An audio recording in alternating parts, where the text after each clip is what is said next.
Welcome back to LonelyMan BGs in this video on Spirit Island. Spirit Island is a cooperative game for 1 to 4 players that lasts approximately 90 to 120 minutes. In Spirit Island, each player will take on a natural presence of the island in order to defend against invaders. Throughout the game, the island is being colonized, the native peoples are being exterminated, and it will be your job to defend against the coming tide of new invaders. Unlike most games, players will take their turn simultaneously, using their spirit powers to defend the island and lay siege to the colonizers' towns and cities. At the beginning of the game, a number of island boards are placed, depending on the number of spirits in the game. Each board has a number of land types: jungles, sands, wetlands, and mountains. Each board also has access to an ocean, which is a potent source for new crops of invaders. Printed on each board is a predetermined number of Dahan, towns and cities, as well as a single incidence of blight. Dahan are the native peoples of the land. They will assist in your attempt to overthrow the colonizers by fighting back in lands which are ravaged. Invaders come in 3 types. Explorers are the weakest invader type, important in establishing new towns across the land. Once a town is established, they act as a new source of explorers, so it's important to wipe them away as quickly as possible. Cities are the largest invader type. They deal the most damage of the 3 types whenever the colonizers ravage the land. As the invaders ravage, blight will occur across the island, which will diminish the presence of spirits and lead to your downfall. Let's move over to the invader board. This board chronicles the actions of the colonizers and, in addition, provides the health status of the island. Every round during the invader phase, this little deck of invader cards actively tries to ruin your life.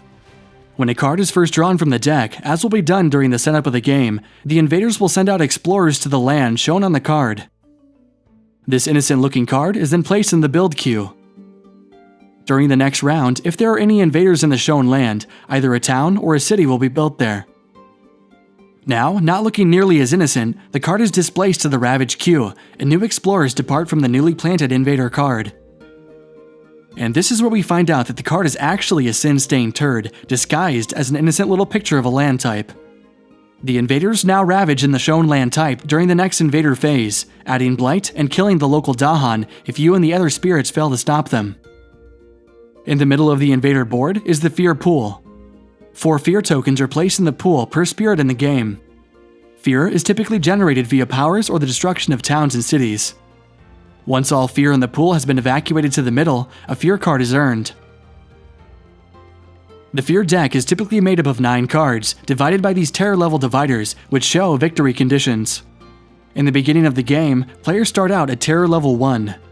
These colonizers have 0 reason to be afraid of you, so in order to win the game, you have to eliminate all explorers, towns, and cities. As fear cards are earned, the terror level increases, and the victory condition requirements become easier to fulfill. At terror level 3, for example, you simply need to wipe out all cities from the island in order to win the game. If at any time this base victory image has been revealed, you have won the game. Now, let's talk about ways to lose the game. First, you can lose by having too many incidences of blight. At the beginning of the game, a blight card is placed here with a predetermined number of blight tokens. If the last blight comes off, you typically lose. Second, you can lose if your spirit has no presence left on the island. Third, you lose if the time runs out. This happens when you need to draw an invader card during the invader phase and the deck is empty. Now, we take a look at the spirits of Spirit Island.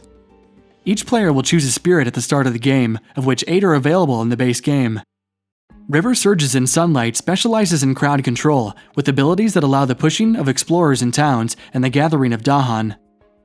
Vital Strength of the Earth is a defender of the realm, who starts with a plenitude of energy but is slow to act. Some spirits focus on earning fear in order to convince the invaders to kindly step off. Bringer of Dreams and Nightmares, for example, will never directly damage or destroy the invaders, but instead generates fear when a town or city would be destroyed. Every spirit starts with 4 power cards and a number of presence discs on their island.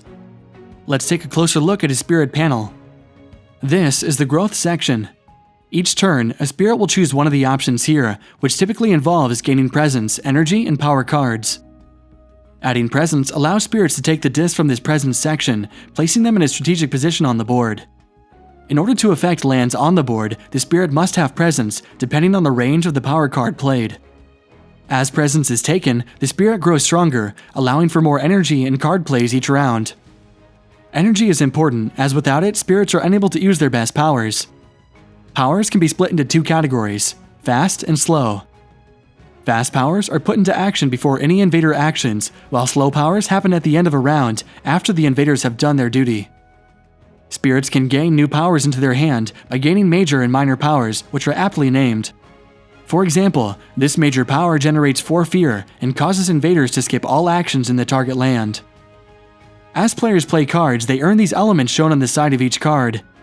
These can be used to activate the spirit's innate powers, shown on their spirit panel. Spirit Island also has other gameplay options, such as adversaries and scenarios, which increase the difficulty of the game. There's also a thematic map that experienced players can use to spice up their games.